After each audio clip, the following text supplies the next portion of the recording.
The Welsh Show is proudly sponsored by Music Wales, Wales' premier music company. I'm Lisa Rogers. I'm Paul Child. And this is The Welsh Show.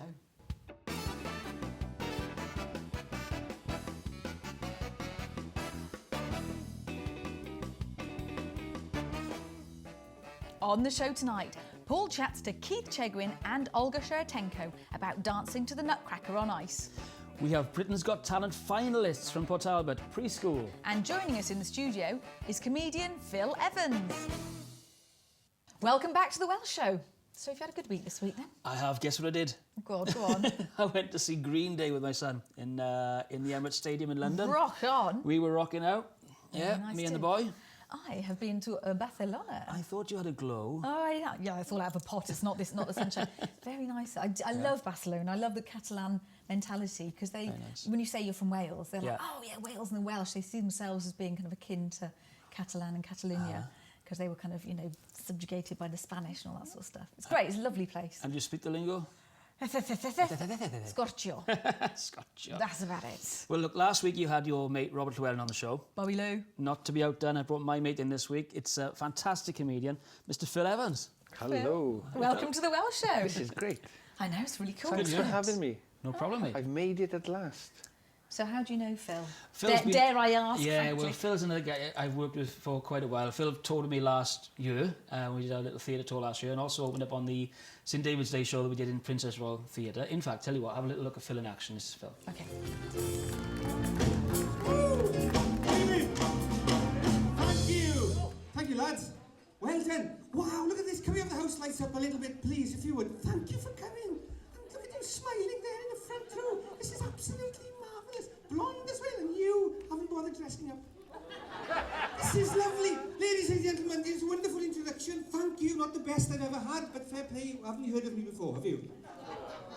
So here I am. Ladies and gentlemen, I've got to set the record straight. This time last year, I swear to God, I was in Toronto. They flew me out to Toronto to do the St David's Day Society in Toronto, and they were charging $75 a ticket. This time, 12 months ago. Tonight, I'm in Port Talbot.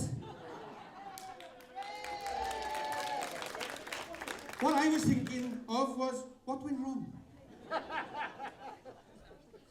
And what a funny place to find, isn't it? I've never been here before, right? And you come off the motorway and you come around the roundabout and you've got to head for Tesco's. Those of you that didn't head for Tesco's and haven't been here before, that's where you went wrong. Because if you head for Tesco's and come back out, you can get you quite easy. Can we have a show of hands how many people screwed it up like I did? You would, wouldn't you? Alex, she always gets lost. She's sitting there with her arms folded. She's off again, is she? They stay up on their own. Nice to see you. It's lovely. Some familiar faces here. It's going to make my life difficult tonight. Lovely. But of course, you go round Tesco's and you come, and I come from a little mining community, not a million miles from here, right? We've got so much in common with Port Talbot. I came round and roundabout, and now they've got the railings. Have you seen the rail? There's one of those birthday blankets over the railings. You must have seen it, right? I stopped. Everybody was beeping, but I had to take a picture on my iPhone, right? It's marvellous. Someone had written on this birthday blanket, "Happy 30th birthday, Gran."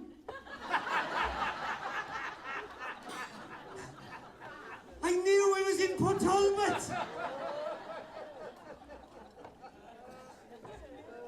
It's nearly as bad as Llanelli. We were in Llanelli 2 weeks ago, right? 9 o'clock in the night, right? There are children, 16-year-olds out in the street playing. They should have been at home looking after the kids. Have I gone too far? Isn't it lovely? Where would you be without a laugh? On that table over there. Look, if you're not going to laugh... Very good. I can't believe you showed that. I was cringing. Fans all over South Wales. Now, come on, spill the beans. What's he like to work with? He's great to work with. Is he? He's very slick and professional. he's the only guy I've worked with where the show is nice and tight. It starts on time and it ends on time. It's fabulous, really. Like I a home just turn to up. go to. I got somebody... How much did you pay him to say that? He's very well looked after, this Phil. I am. Have you seen the crew? Darling, the entourage. The entourage. But talk to us about your T-shirt, Phil. Ask me if you want to cut. You're known down in West Wales, especially as the Kutchmeister. Is that right? Yeah, I didn't come up with that really. Right. It was. I went over to do St David's Day last year in Toronto, and the lady that brought me over was called Mavanoi Bajaj, and from Wales originally, married an Indian gentleman, and they're living out in Toronto, and they had to get me out there to do this show. And because of the merchandise and the T-shirt, and you can only get a Kutch in Wales, which is true, by the way. Yeah. And she labelled me the Kutchmaster. Right. And it stuck. And unbelievable, really, when somebody just comes in with something. Facebook and Twitter is at fault there as well, but I'm stuck with it now. Do many people ask you if they want a Kutch? Absolutely, because there are so many English people out there that come up and say, what's on that? What does that mean?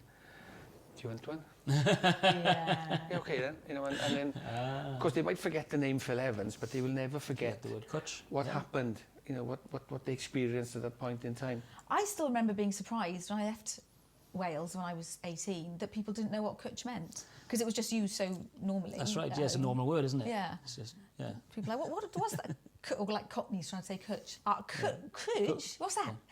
Yeah, Kutich, one of my friends says. A friend from Manchester, he calls it Kutich. I do. That sounds kind of Russian, doesn't it? Kutich. Yeah. Speaking of Russians, do you see what I did there? Look at that. Oh, I can't believe it, Roger.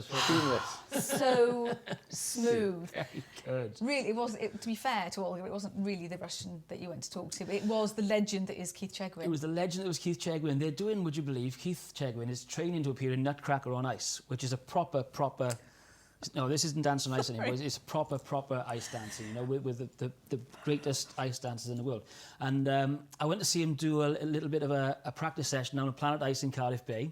And then I had a chat with him in the Millennium Centre. There's something about saying the words Keith Chegwin and Nutcracker in the same sentence that just well, he makes me said, laugh. actually, come and see us in Nutcracker on Ice. I'm the nut and she's the cracker. Cheggers all over. Let's have a look at Cheggers. So, Olga, Keith, you're looking really good on the ice there this morning down at Planet Ice in Cardiff.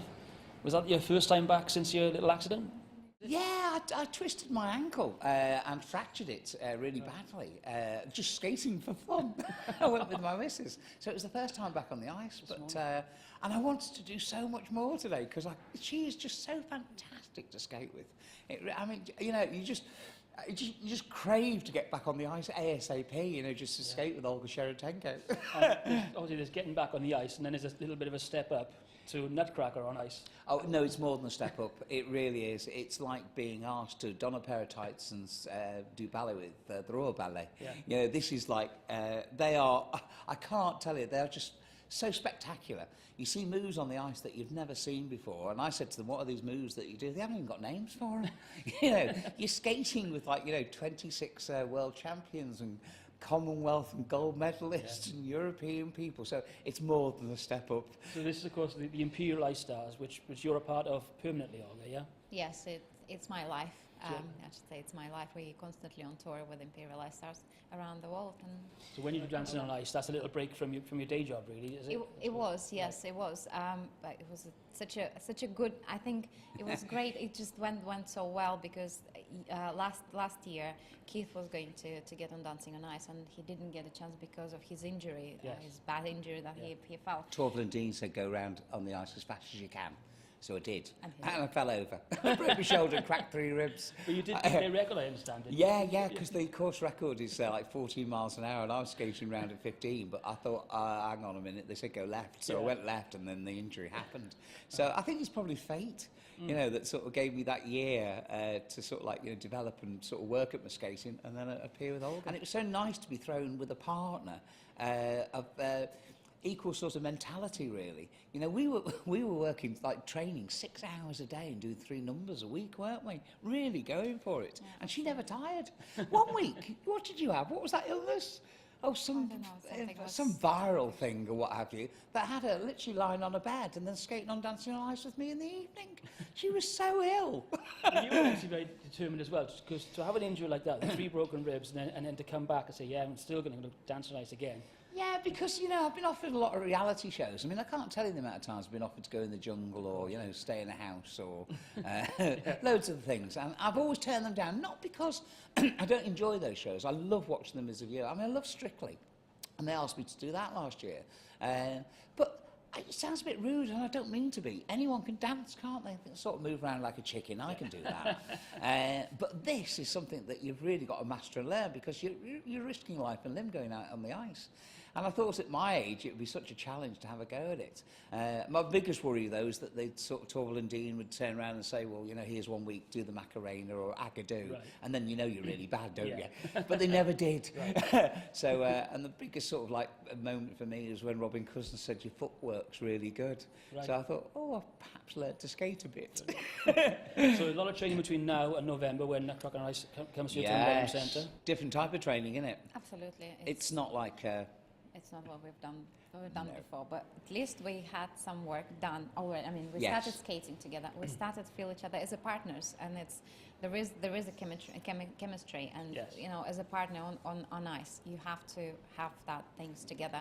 You can't put just you know, single skaters together and expect something from them. No, you can't. So, and we already started to feel that as a partners while we weren't dancing on ice. And yeah, it's funny great. because, like, you know, when you do certain complicated moves that the public may not realise, and you put your hand out and your partner's there, and the same likewise, you know you can rely. And also, like, little things where I lift Olga, I mean, she trusts me to do it, and that's a huge compliment for me, to sort of hold this prized possession in air for a few moments. But the Nutcracker, I mean, and the way they skate, I mean, it's just mind-boggling. You go and watch, I mean, I went to watch the show and I sat there thinking, oh my gosh, I skated with that woman. I felt really embarrassed because they are so good. They do complicated moves that they haven't even got names for. You know, you're dancing with, or skating with like 26 of the top ice skaters in the whole wide world between them. They hold 250 medals. You know, there's 60 people putting that production together on that night with dramatic costumes, incredible sets, the music, the vibrancy of it all. It's just one hell of a show, isn't it? And of course, for the audience, they haven't got to sit in the freezing cold to watch ice skating. They sit in a lovely warm theatre and watch it. Absolutely. Somebody said that's the common question, isn't it? Will I get cold? Yeah, they do. But I want people to come along to this show and not notice me. I just want them to go, oh no, that is Keith. Amongst all the other skaters, I hope. You know. Well, it sounds like a fantastic show. But Keith, I've got to ask you before we go, is Life's Too Short. The Christmas special of that was just absolutely brilliant. With you and Les and Sean just sending yourselves up. Did you enjoy that? Oh, I can't tell you. I read the script Ricky Gervais sent, and I thought twice about it. And then I thought, no, I've got to do it. Yeah. Because, you know, you've got Steve Merchant and you've got Ricky Gervais, two of the world's renowned writers. Yeah. You know, and they're going, I trust Keith Chegwin with my material. There you go, perform it. So that's another compliment as well. And actually, it goes out on HBO in America on the 5th of July. Yeah. So it looks like we might be doing some more stuff after that. Oh, I hope so. Really Thank you. It's fantastic. Really loved it. Well, both of you, thanks for being here, and good luck with the show. It shows to be a fantastic success here at the Millennium Centre in November. Yeah, 8th to the 17th. I'll be there on stage. Can't wait. Thank you. Hey. Thank you. And for tickets for Nutcracker on Ice, go to the website address on the screen now. Oh, Cheggers. He's a legend. He's brilliant. You've worked with him, haven't you, Phil?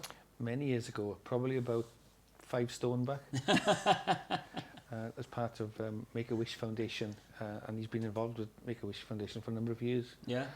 And a bit of a character, to say the least. Yes. He's a lovely fella.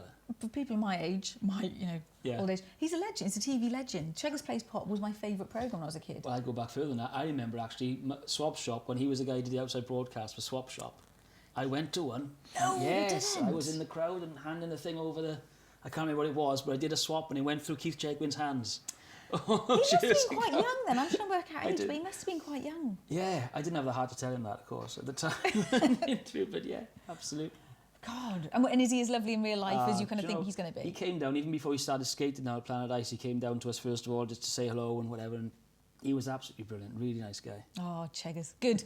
My image of him hasn't been blown out of the water. Fantastic. Right, so we're going to go for a break now. Join us afterwards. We'll have more from Phil in the studio, and we're very excited that the Britain's Got Talent finalists, Preskool, are going to be here too, doing dancing and all sorts. So join us then. See you then.